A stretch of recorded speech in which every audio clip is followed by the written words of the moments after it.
श्री स्वामी समर्थ. नमस्कार सर्वांना. श्री स्वामी समर्थ कृपा या आपल्या चॅनलवर सर्वांचं मनापासून खूप खूप स्वागत. तुमचा आजचा दिवस आनंदमय आणि शुभ जावो हीच स्वामींचरणी प्रार्थना करते आणि आजच्या नवीन व्हिडिओला सुरुवात करते. आजचा आपला विषय आहे वरदलक्ष्मी व्रत. बघा, अनेकांना प्रश्न पडतो की वैभव लक्ष्मी व्रत आणि वरदलक्ष्मी व्रत हे एकच आहे का? वैभव लक्ष्मी व्रत सुरू असेल तर वरदलक्ष्मी व्रत केलं तर चालेल का? दोन्ही व्रतांचे उपवास एकत्र करू शकतो का? वरदलक्ष्मी व्रत कधी केलं जातं, कशासाठी केलं जातं, याबरोबरच या व्रताची पूजा मांडणी कधी करावी, सकाळी की संध्याकाळी, पूजा मांडणी कशी करावी, नैवेद्य काय दाखवावा, उद्यापन कसं करावं, ही सर्व माहिती मी तुम्हाला आज या व्हिडिओमध्ये सांगणार आहे. व्हिडिओ पूर्ण पहा म्हणजे सर्व माहिती तुमच्यापर्यंत पोहोचेल. यंदा वरदलक्ष्मी व्रत 8 ऑगस्ट 2025 रोजी शुक्रवारी आलेले आहे. तर बघा, वरदलक्ष्मी व्रत एकच दिवस केले जाते. वैभव लक्ष्मी व्रतामध्ये आपण जो कलश ठेवतो त्या कलशामध्ये आपण पाणी भरतो, पण वरदलक्ष्मी व्रतामध्ये आपण जो कलश ठेवतो तो कलश आपण तांदळाने भरतो. वैभव लक्ष्मी व्रतामध्ये देवीला आपण खिरीचा नैवेद्य अर्पण करतो, पण वरदलक्ष्मी व्रतामध्ये 21 प्रकारचे नैवेद्य माता लक्ष्मीला अर्पण केले जातात. वैभव लक्ष्मी व्रताची मांडणी आपण संध्याकाळी करतो आणि वरदलक्ष्मी व्रताची पूजा आपण सकाळी करतो. त्यामुळे या दोन्ही व्रतांचा एकमेकांशी काहीही संबंध नाही. आता वैभव लक्ष्मी व्रत आणि वरदलक्ष्मी व्रत हे दोन्ही व्रत एकाच दिवशी करू शकतो का? तर बघा, तुम्ही जर वैभव लक्ष्मी व्रत करत असाल तर तेच व्रत तुम्ही करा, कारण दोन व्रतांचा उपवास एकत्र केला जात नाही. म्हणून जर तुम्हाला वरदलक्ष्मी व्रत करायचं असेल तर तुम्ही वैभव लक्ष्मी व्रत स्किप करा आणि फक्त वरदलक्ष्मी व्रत करा. म्हणजे तुम्हाला त्या दिवशी फक्त वरदलक्ष्मी व्रतच करायचं आहे. वैभव लक्ष्मी व्रत तुम्ही नंतर करू शकता. सगळ्यात पहिलं म्हणजे हे व्रत खूप महत्त्वाचं आहे, म्हणून प्रत्येक महिलेने त्यांच्या घरामध्ये ही पूजा करायचीच आहे. वरदलक्ष्मी व्रताला अनन्यसाधारण असं महत्त्व आहे. हे वरदलक्ष्मी व्रत कर्जमुक्तीसाठी, घरामध्ये सुख शांती समृद्धी नांदावी यासाठी, घरातील एखादी व्यक्ती सतत आजारी असेल तर आपल्या घरातील सदस्य रोगमुक्त राहावेत यासाठी आणि लक्ष्मी प्राप्तीसाठी हे व्रत आपल्याला करायचं आहे. बघा, आपल्या घरात लक्ष्मी येते, पण आलेली लक्ष्मी आपल्या घरात स्थिर राहणंही तितकंच महत्त्वाचं आहे. म्हणून माता लक्ष्मीचा कृपाशीर्वाद आपल्या घरादारावर राहावा यासाठी आपल्याला हे व्रत करायचं आहे. वरदलक्ष्मी व्रत म्हणजे एक प्रकारे माता लक्ष्मीचीच पूजा करायची आहे. त्यामुळे हे व्रत करायला चुकवू नका. म्हणूनच तुमच्याकडून जर मार्गशीर्षची माता लक्ष्मीची सेवा तुमच्याकडून घडली नसेल, वैभव लक्ष्मी व्रत पण जर तुम्हाला करणं शक्य होत नसेल, तर हे वरदलक्ष्मी व्रत तुम्ही अजिबात चुकवू नका. वरदलक्ष्मी व्रत हे एकच दिवसाचं आहे, म्हणून मी तुम्हाला विनंती करेन की महिलांनो, हे व्रत करायला चुकवू नका. तर बघा, वरदलक्ष्मी व्रत श्रावणात एकाच शुक्रवारी येतं. हे व्रत दरवर्षी शुक्रवारीच येतं, म्हणजे तारीख कोणतीही जरी असली तरी वार मात्र शुक्रवारच असतो. हे व्रत एक दिवसीय असतं, म्हणजे एकच दिवस हे व्रत असतं. सकाळी पूजा मांडणी करायची, विधिवत पूजा करायची आणि संध्याकाळी उद्यापन करायचं. व्रत करत असताना सकाळी देवपूजा वगैरे झाल्यानंतर तुम्हाला संकल्प करायचा आहे. संकल्प आपल्याला नेहमीसारखाच करायचा आहे. उजव्या हातात थोडंसं पाणी घ्या, त्यात हळद कुंकू फूल अक्षता टाका. वरदलक्ष्मी मातेचं स्मरण करायचं, तुमचं नाव गोत्र सांगायचं, तुमची इच्छा सांगायची, तुम्ही कशासाठी हे व्रत करणार आहात आणि किती वर्ष करणार आहात हेही सांगायचं आणि माझ्याकडून हे व्रत निर्विघ्नपणे पार पाडून घ्या अशी मातेला प्रार्थना करायची. संकल्प केल्यानंतर आपल्याला पूजा मांडणी करायची आहे. आता या व्रताची पूजा मांडणी कशी करायची ते बघूया. सकाळी देवपूजा वगैरे झाल्यानंतर जिथे वरदलक्ष्मी व्रताच्या पूजेची मांडणी करायची आहे ती जागा स्वच्छ करून घ्या. त्या जागेवर एक स्वस्तिक काढून त्यावर चौरंग किंवा लाकडी पाट ठेवायचा आहे. पाटाभोवती रांगोळी काढून घ्यायची. आपण माता लक्ष्मीची पूजा करणार आहोत, म्हणून चौरंगावर लाल वस्त्र अंथरून घ्या. तुमच्याकडे अष्टलक्ष्मीचा फोटो असेल तर तो चौरंगावर ठेवा.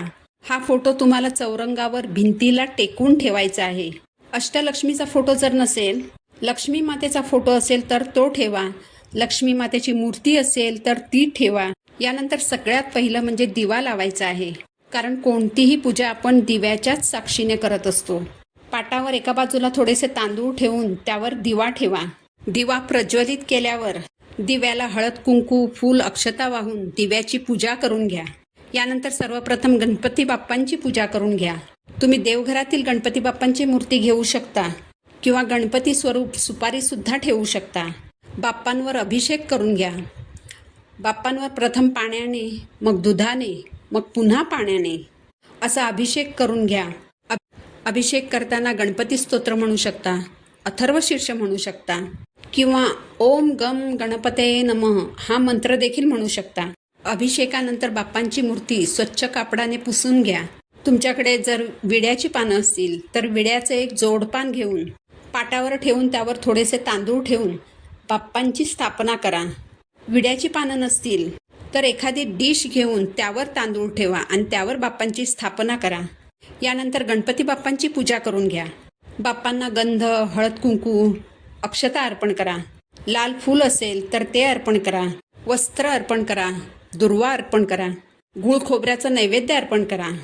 बाप्पांना धूपदीपाने ओवाळून घ्या. यानंतर आपल्याला माता लक्ष्मीची पूजा करायची आहे. माता लक्ष्मीची जी मूर्ती तुम्ही पूजेसाठी ठेवणार आहात त्यावर अभिषेक करावा. अभिषेक करताना श्रीसूक्त म्हणायचं आहे. आता श्रीसूक्त तुम्ही 1 वेळा म्हणू शकता, 5 वेळा, 7 वेळा, 11 वेळा म्हणू शकता आणि 16 वेळा देखील म्हणू शकता. अभिषेक करताना किती वेळा श्रीसूक्त म्हणत अभिषेक करायचा हे सर्वस्वी तुमच्यावर आहे. बघा, आपल्या मागण्यांचं गाठोडं खूप मोठं असतं. आपल्या मागण्या खूप असतात आणि आपल्याला खूप काही हवं असतं, पण सेवा करताना मात्र आपण हात आखडता घेतो. मी तर म्हणेन तुम्ही 16 वेळा श्रीसूक्त म्हणत अभिषेक करा. तुम्ही 15 वेळा श्रीसूक्त म्हणा आणि फक्त 16व्या वेळेला फलश्रुती म्हणा. असंही तुम्ही करू शकता. कारण आपली मागणी मोठी असते तर सेवासुद्धा मोठीच करायला हवी, नाही का? आणि ही पूजा करताना आपल्याला ही एकच सेवा करायची आहे. या व्यतिरिक्त दुसरी कोणतीही सेवा करायची नाही. म्हणून तुम्ही 16 वेळाच श्रीसूक्त म्हणा. पूजेसाठी जर तुम्ही फोटो ठेवणार असाल तर फोटोवर फुलाने पाणी शिंपडून तो स्वच्छ करून घ्या. फोटोवर अभिषेक करायचा नाही. फोटो समोर ठेवून 16 वेळा श्रीसूक्त म्हणायचं. माता लक्ष्मीला गुलाबाचं अत्तर आवडतं तर फोटोला, मूर्तीला गुलाबाचं अत्तर लावा. हळद कुंकू अर्पण करा. वस्त्र अर्पण करा. माता लक्ष्मीला सुगंध आवडतो म्हणून सुगंधी फुलं अर्पण करा. मोगऱ्याचा गजरा असेल तर तो अर्पण करा. धूपदीपाने ओवाळून घ्या. यानंतर माता लक्ष्मीच्या फोटोसमोर, म्हणजे जो फोटो तुम्ही भिंतीला टेकून ठेवला आहे अगदी त्याच्या समोर पाटावर तांदळाने अष्टदल कमळ काढायचं आहे. तांदूळ पांढरे असतील तर थोडंसं हळद कुंकू लावून लाल करून घ्या किंवा मग अष्टदल कमळ काढून झाल्यावर त्यावर हळद कुंकू अर्पण करा, तेही चालेल. नंतर अष्टदल कमळावर कलश ठेवा. कलश कोणत्याही धातूचा असेल तरी चालेल. तांब्याचा, पितळेचा किंवा चांदीचा असेल तरी चालेल. कलशावर कुंकवाने स्वस्तिक काढायचं. स्वस्तिकमध्ये 4 बिंदू द्या. बाजूला 2-2 रेषा काढा आणि कलशावर कुंकवाची 5 बोटं ओढायची. हे सर्व करत असताना माता लक्ष्मीचा मंत्र आपल्याला म्हणत राहायचा आहे. माता लक्ष्मीचा सर्वात सोपा मंत्र म्हणजे श्रीं श्रीं किंवा मग तुम्ही महालक्ष्मीचं विद्महे विष्णुपत्नीच्या धीमहि तन्नो लक्ष्मी प्रचोदयात हा मंत्रसुद्धा म्हणू शकता. पूजा मांडणी करताना माता लक्ष्मीचं स्मरण करत राहायचं आहे. कलश अष्टदल कमळावर ठेवल्यानंतर या कलशामध्ये आपल्याला तांदूळ भरायचे आहेत. कलशामध्ये पांढरेच तांदूळ भरायचे आहेत. त्या तांदळामध्ये 1 नाणं, 1 सुपारी, 1 फूल टाकायचं आहे. कलशामध्ये हळद कुंकू वाहायचं आणि त्यावर नारळ ठेवायचा. नारळ अगदी पाणीदार असायला हवा. नारळ स्वतःच्या पैशाने विकत आणावा. कुणी जर तुमची ओटी भरली असेल तर त्या ओटीतील नारळ वापरू नये. नारळावर हळद कुंकू अर्पण करायचं. नारळावर तुम्ही मोगऱ्याचा गजरा घालू शकता किंवा अगदी मुखवटा वगैरे लावून तुम्ही तो नारळ सजवू शकता. ही पूजा तुम्ही ब्रह्ममुहूर्तावर केली तर अतिशय उत्तम. पण जर शक्य नसेल तर तुम्ही 10-10:30च्या आत मात्र पूजा करून घ्या. यामुळे दिवसभर आपल्या घरात माता लक्ष्मीचा वास राहील. माता लक्ष्मीची जी ऊर्जा असते ती आपल्या घरात राहील. यासाठीच पूजा सकाळी लवकर करा. हे सगळं करत असताना आपण वरदलक्ष्मी मातेचं व्रत करत आहोत हे लक्षात ठेवा. कारण वरदलक्ष्मी म्हणजे वर देणारी लक्ष्मी, जी तुम्हाला तुमच्या इच्छापूर्तीसाठी वर देणार आहे. म्हणून सतत मनात वरदलक्ष्मी माता आणि तोंडाने मंत्र म्हणायचा आहे.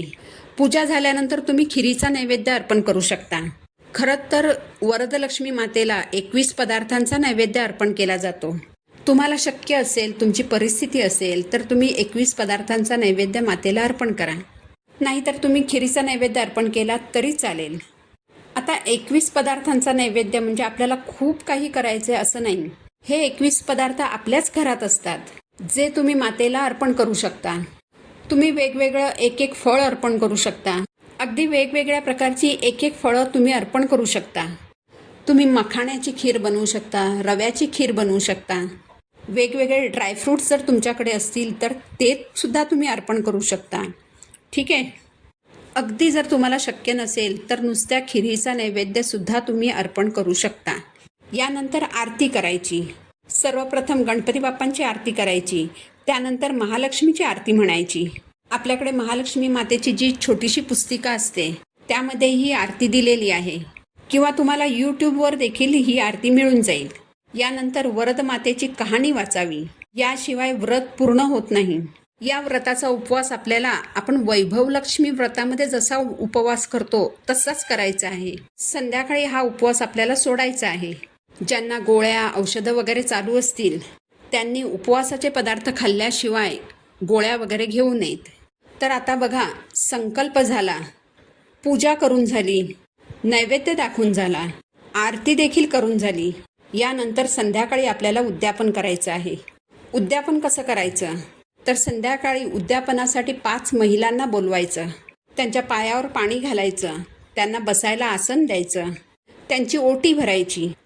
आता ओटी भरायची म्हणजे फार काही करायचं असं नाही, तर तुम्ही अगदी साध्या सोप्या पद्धतीने ओटी भरायची आहे.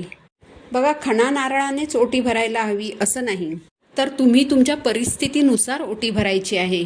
बघा, तुम्ही ज्या भक्तीने व्रत करता, तुमचा जो भाव असतो तो अतिशय महत्त्वाचा असतो. तुम्ही केलेली पूजा महत्त्वाची असते. तुम्ही मनापासून म्हटलेले मंत्र तंत्र ह्या सगळ्या गोष्टी खूप महत्त्वाच्या असतात, ना की ओटी भरणं. आता ज्यांची परिस्थिती चांगली आहे ते नक्कीच खणा नारळाने ओटी भरू शकतात, पण ते काही फार महत्त्वाचं आहे असं नाही. तुम्ही येणाऱ्या सुवासिनींना मानाने बोलवा, त्यांच्या पायावर पाणी घाला, त्यांना हळद कुंकू लावा. अगदी तांदूळ आणि एक फळ देऊनही तुम्ही त्यांची ओटी भरू शकता. मात्र याच वेळी आपल्याला आपण वरदलक्ष्मी मातेची जी पाटावर पूजा मांडलेली आहे तिची देखील ओटी भरायची आहे. जे सुवासिनींना देणार आहोत त्यानेच आपल्याला मातेचीही ओटी भरायची आहे. नंतर ती ओटी आपल्याला जवळपासच्या मंदिरात देऊन यायची आहे. तुम्हाला जर शक्य झालं तर त्याच दिवशी तुम्ही मंदिरात ओटी देऊन या, पण नाहीच जर शक्य झालं तर दुसऱ्या दिवशी सुद्धा तुम्ही ती ओटी देऊन येऊ शकता. काही हरकत नाही. अशा प्रकारे 5 सुवासिनींची ओटी भरा. त्यांना काहीतरी गोड खायला द्या. तुम्ही नैवेद्यासाठी जी खीर बनवली असेल ती खीर त्यांना थोडी थोडी द्या. शक्य झालं नाही तर थोडं थोडं दूध साखर द्या. जमत असेल तर केशरयुक्त दूध त्यांना प्यायला द्या. जर तुमच्याकडे फळ असेल तर एक एक फळ त्यांना खायला द्या. यथाशक्ती तुम्हाला जसं जमेल तसा त्यांचा आदर सत्कार करा. तर अशा पद्धतीने तुम्ही उद्यापन करायचं आहे. उद्यापन झाल्यानंतर आपण जो पाठ मांडलेला आहे, जिथे आपण माता लक्ष्मीची पूजा केलेली आहे, तिथे देवीला नमस्कार करायचा, हात जोडायचे. देवीला सांगायचं की मी ही जी काही साधीभोळी सेवा केली आहे ती तू मान्य करून घे. माझ्याकडून काही चुकलं असेल तर क्षमा कर. देवीची माफी मागायची, देवीला शरण जायचं. जे काही तुमचं देवीकडे मागणं असेल, जी तुमची इच्छा असेल ते पुन्हा एकदा देवीला सांगायचं. माझ्याकडून अशीच दरवर्षी पूजा करून घ्या अशी देवीला मागणी घालायची. हे सगळं झाल्यानंतर आपल्याला तो पाठ उचलून घ्यायचा आहे आणि जिथून जिथून आपण सगळ्या वस्तू घेतलेल्या आहेत तिथे तिथे त्या ठेवून द्यायच्या. देवीची मूर्ती असेल, फोटो असेल तर तो देवघरात ठेवून द्यायचा. गणपती बाप्पांची मूर्ती देवघरात त्यांच्या जागेवर ठेवून द्यायची. नागवेलीची जी पानं असतात ती तुम्ही खाऊ शकता किंवा मग निर्माल्यातही टाकू शकता. कलशातले जे तांदूळ असतात ते थोडेसे आपल्या साठवणीच्या तांदळांमध्ये मिसळायचे, कारण त्याची आपण पूजा केलेली असते. थोडेसे तांदूळ तुम्ही पक्ष्यांना खायला घालू शकता आणि उरलेल्या तांदळामध्ये थोडे आणखीन तांदूळ टाकून त्या दिवशी त्या तांदळाचा भात शिजवू शकता. सुपारी जागेवर ठेवावी. ही सुपारी तुम्ही पुन्हा दुसऱ्या पूजेमध्ये देखील वापरू शकता. नाणं असेल तर ते देखील जागेवर ठेवून द्यावं. फुलं निर्माल्यात टाकून द्यावीत. देवीला जे काही गजरा किंवा फूल तुम्ही अर्पण केलं असेल ते थोडा वेळ तुम्ही तुमच्या केसात माळा. नंतर ते दुसऱ्या दिवशी तुम्ही निर्माल्यात टाका. अशा प्रकारे अगदी साधी आणि सोपी पूजा आपल्याला करायची आहे. बघा, हे व्रत खूप महत्त्वाचं आहे. तुम्ही हे व्रत एकदा करून बघा, तुम्हाला त्याचा अनुभव येईल. बघा, कुणी कुणी हे व्रत संकल्पयुक्त 5 वर्ष करतात, 7 वर्ष करतात किंवा 11 वर्ष करतात. मी तर तुम्हाला सांगेन की दरवर्षी हे व्रत करा. दरवर्षी एकाच वर्षाचा संकल्प करा आणि हे व्रत करा, कारण हे एकाच दिवसाचं व्रत आहे. अशाच पद्धतीने दरवर्षी व्रत करा. वरदलक्ष्मी म्हणजे ही वर देणारी लक्ष्मी आहे. म्हणून महिलांनो, कुणीही हे एकदिवसीय व्रत करायला चुकवू नका. तर झालेली सेवा मी महाराजांच्या चरणी अर्पण करते. पुन्हा भेटू नवीन व्हिडिओसोबत. श्री स्वामी समर्थ.